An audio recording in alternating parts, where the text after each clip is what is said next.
Bonjour Thierry, nous sommes à Pantin, une ville des Braves. Je te vois avec un livre Oui. qui va être probablement l'objet de beaucoup de débats pendant ce mondial, parce qu'il faut faire très attention aux enfants à cause des abus sexuels. Il faut faire très attention aux fémicides, mais vous vous êtes réveillé très tôt pour ces deux problématiques-là. Bien sûr, mais je me suis réveillé tôt par la force des choses, puisqu'il s'agit de ma maman qui a été assassinée pour lui voler ses organes, donc ce fémicide. Et l'objet de ce fémicide, c'était donc un commerce des plus ignobles. Mais je rappelle que je suis issu d'une famille noire, donc mes racines sont africaines.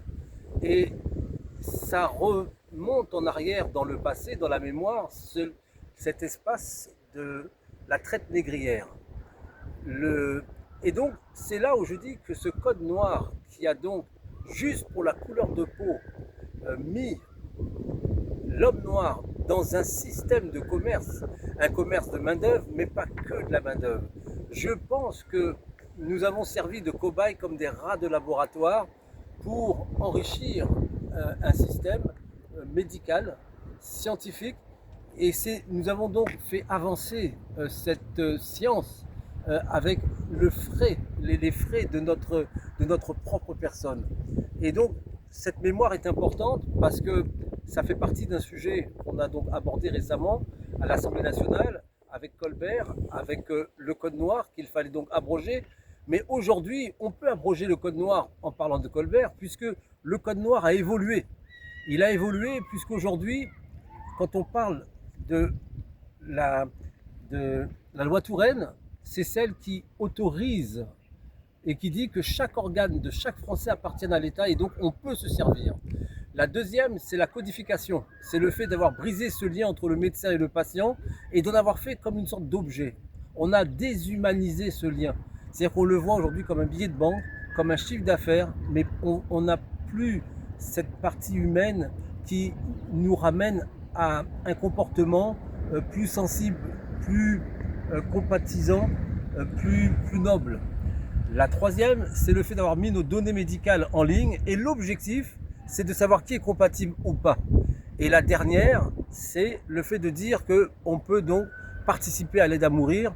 Et donc, ce sont quatre lois qui, à mon sens, représentent le nouveau code noir parce qu'ils favorisent un commerce. Et aujourd'hui, on parle donc des enfants parce que c'est aussi ce que j'ai retrouvé dans la tombe de ma maman, une petite cage thoracique d'enfant qui m'a interrogé à l'époque, qui a fait donc l'objet d'un documentaire et dont je remercie Pierre Barnerias, mais je remercie aussi Carl Zéro qui a donc soutenu cette cause et qui a Carl Zéro, sollicité. l'animateur de télé. Tout à fait. Et Carl Zéro, qui vraiment, que je salue fortement pour l'engagement qu'il a eu, et pas des moindres. Son engagement en disant un jour j'aurai des comptes à rendre à Dieu. Et qu'importe mon travail, qu'importe le sacrifice, mais je veux pouvoir, au moment où on me questionnera au moment où j'ai su ce qui se passait sur les enfants, qu'est-ce que j'ai fait? Ouais, Quelle a été mon nous sommes en implication? mode caméra embarquée. Nous filmons avec la caméra euh, de marque Okapi qui a été créée par un Congolais qui vit aux États-Unis, Jean Bélé. Et c'est pourquoi nous devenons à bouger un petit peu. C'est pourquoi les gens vont remarquer que nous bougeons un peu. Et est-ce qu'il y a une différence entre un enfant congolais victime d'abus sexuels et pendant cette guerre terrible qui a été imposée au peuple congolais et le cas des victimes enfants français? Est-ce qu'il y a une différence? Alors, la différence, elle vient que dans l'esprit de nos juristes, des hommes de loi, il y avait encore ce code noir qui n'avait pas été abrogé. Et donc ça laissait une certaine liberté quelque part dans la conscience et qu'aujourd'hui, en abrogeant ce code noir, ils peuvent le faire puisqu'il y en a un autre bien plus hypocrite, bien plus, on va dire, caché, dont j'ai cité donc toutes ces 4 lois qui le représentent. Et je pense qu'on peut donc l'effacer. Mais aujourd'hui, ce qui est inquiétant, c'est ce qu'a découvert, parce que certes, j'étais en avance à l'époque pour dénoncer ce fémicide, dénoncer la maltraitance des enfants avec cette cage thoracique que j'ai trouvée dans le cercueil de ma maman. Mais quand j'ai écouté le combat de Karl Zéro, quand j'ai écouté la dénonciation, la découverte de Dieudonné, qui est toujours en avance dans ses réflexions sur la découverte de son nom dans la liste d'Epstein, alors j'ai compris ce qui s'était passé dans le dossier de l'affaire Eliane Kabyl. Mais vous parlez de Dieudonné, le célèbre comédien. Comédien, voilà. Comédien, Ouais. tout à fait. Et Mbala Mbala. tout à fait.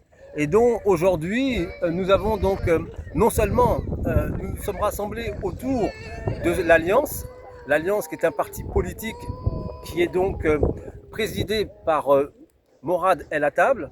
Nous avons organisé le premier meeting à Nanterre qui a donné donc qui a ouvert les portes à Dieudonné pour faire un spectacle sans qu'il soit donc interpellé par les forces de l'ordre.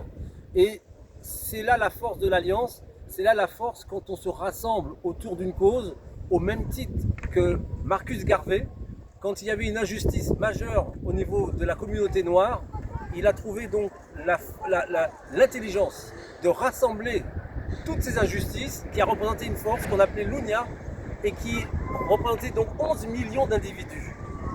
Et donc ce livre, aujourd'hui, qui est donc motivé. Oui, justement, je vais faire un zoom par rapport à ce livre-là que vous avez lancé depuis la ville d'Oran. Oran, c'est en Algérie. En Algérie, tout à fait. Voilà. Bon. Et le titre de l'affaire Eliane Kabyl à l'affaire Epstein, ce titre a été inspiré directement de la découverte de Dieudonné. Et en moins d'un mois, j'ai donc rédigé ce livre pour pouvoir... alors naturellement, ça faisait 25 ans que j'étais sur ce dossier, 25 ans que j'avais donc archivé beaucoup de notes. Et donc j'ai compris pourquoi on avait vécu une injustice aussi forte que celle soulignée par, ou en tout cas, par la découverte de Dieudonné avec le lien entre Marianne de Rothschild et les politiques et nos institutions, parce que je ne comprenais pas comment un juge pouvait accepter que 2 corps se déplacent le 19 février 2001 pour être autopsiés le 16 février 2001. Devant cette incohérence, je me dis, il y a un problème. Et ce problème, c'est que nos institutions sont tenues comme des petites marionnettes par un chantage odieux, tout simplement parce que nous sommes en France dans le pays vraiment qui favorise cette maltraitance et aux femmes et aux enfants. Oui, Thierry Kabyl, merci de me suivre un peu parce que nous sommes en mode caméra embarquée. On a eu cette idée avec le staff, Marius Baende. Bon, et là, vous allez un peu vous asseoir pour qu'on continue ce sujet très pertinent. Et chaque mercredi, donc vous serez avec nous pour évoquer ces 2 problématiques-là dans des divers horizons. Bon, voilà. Oui, vous disiez? Eh ben, si on se voit chaque mercredi, j'aborderai donc, en tout cas, je sensibiliserai de plus en plus, en tout cas, cette cause qui aujourd'hui, en tout cas, me réjouit dans le sens où ça devient donc un sujet majeur, ça devient donc une corde sensible pour chaque Français, parce qu'il était temps de comprendre le combat de Karl Zéro, cette cause vraiment qui représente l'avenir de notre pays, c'est-à-dire les enfants. Et si on traumatise les enfants, c'est tout cet avenir qui est traumatisé, c'est tout cet avenir qui devient incertain. Et c'est la raison pour laquelle il faut comprendre que chaque vie est unique. Chaque vie est unique et le droit doit pouvoir la protéger. Ouais, vous pouvez vous asseoir, comme ça on finit le 15 minutes qu'on va faire chaque semaine. Là. Voilà. Et si le droit n'est pas capable de s'incliner devant la vie, alors ça n'est pas du droit. Le droit doit être capable de respecter la vie dans son ensemble. Il doit être capable de comprendre l'unicité, le miracle que nous représentons dans cet espace de vie. Et il doit être capable également d'honorer, à travers ce qu'on appelle le droit funéraire, la mémoire de nos ancêtres. Et nous sommes, nous, les héritiers et les garants de cette conscience. Nous sommes les gardiens de tout ça. Et aujourd'hui, il est temps vraiment d'ouvrir nos consciences sur tous ces sujets. Et ces sujets, je les ai intégrés dans ce livre parce que il est temps vraiment que le monde se réveille une fois pour toutes et qu'on change cette société de façon noble, de façon digne et de façon respectable pour chaque vie. Car chaque vie compte dans cette société. Et c'est important de le dire. Oui, mais Thierry, mais pourquoi on dit que vous êtes proche des Congolais de la République démocratique du Congo? Parce que vous connaissez, parce que les journalistes kamites congolais vous connaissent ou comment? C'est parce que déjà, mon avocat, Maître Dominique Kounkou, il est sensible à cette cause. Il a écrit un livre sur le génocide des Laris. Et ce livre a fait, on va dire, a percuté tout le système politique à l'époque. Parce que juste avant ce livre, il avait écrit un livre sur l'affaire Eliane Kabyl qui touchait donc sur le trafic d'organes. Et ils avaient peur que le lien se fasse entre le livre de l'affaire Eliane Kabyl et le génocide des Laris. Parce que les génocides, l'objectif, c'est de se servir au niveau des organes dans la population. Et ça a toujours été, comme pour moi, la traite négrière, c'était le premier objectif. C'est pas autre chose que ça. Et aujourd'hui, ce commerce s'est étendu à un niveau, à une échelle mondiale. Il est temps que les sanctions soient plus fortes que celles de la drogue, soient plus fortes que n'importe quelle sanction dans le droit, car la valeur la plus rare, la plus, j'ai même pas, la plus qu'on doit la respecter le plus, c'est la vie humaine, parce que chaque vie, non seulement elle compte, mais elle est unique. Et c'est ça que le droit doit mettre en avant. Et c'est ça que le droit doit pouvoir protéger, coûte que coûte. Et quand un enfant nous quitte comme Liana, c'est une vie unique, c'est une vie qu'on ne reverra jamais. C'est un talent qui a disparu et qu'on n'aura peut-être jamais la chance de découvrir. Et c'est ça la tristesse. Et c'est dans ce sens-là que nous devons non seulement honorer son passage, mais pleurer sa disparition, parce que nous n'aurons plus la chance de rencontrer une Liana. Et chaque vie est aussi unique qu'elle, et la vôtre, elle l'est, comme chaque individu. Et ça, c'est important de le dire. Bon, nous venons de suivre à la télé, il y a 2 minutes, le président Macron, qui est parti en visite à l'hôpital d'Ebré, l'hôpital des enfants malades. Il a fait une intervention dans ce sens-là pour cette affaire très, très terrible de Liana qu'on va enterrer dans les heures qui suivent là, dans les moments qui suivent là, dans les demain ou après-demain. Un grand bonjour Thierry aux gens qui sont à Brazzaville, un grand bonjour aux gens qui sont à Kinshasa, en République démocratique du Congo, pour terminer ce mode-là qu'on utilise désormais chaque mercredi en mode caméra embarquée. Je signale que ce sont des caméras de marque Okapi.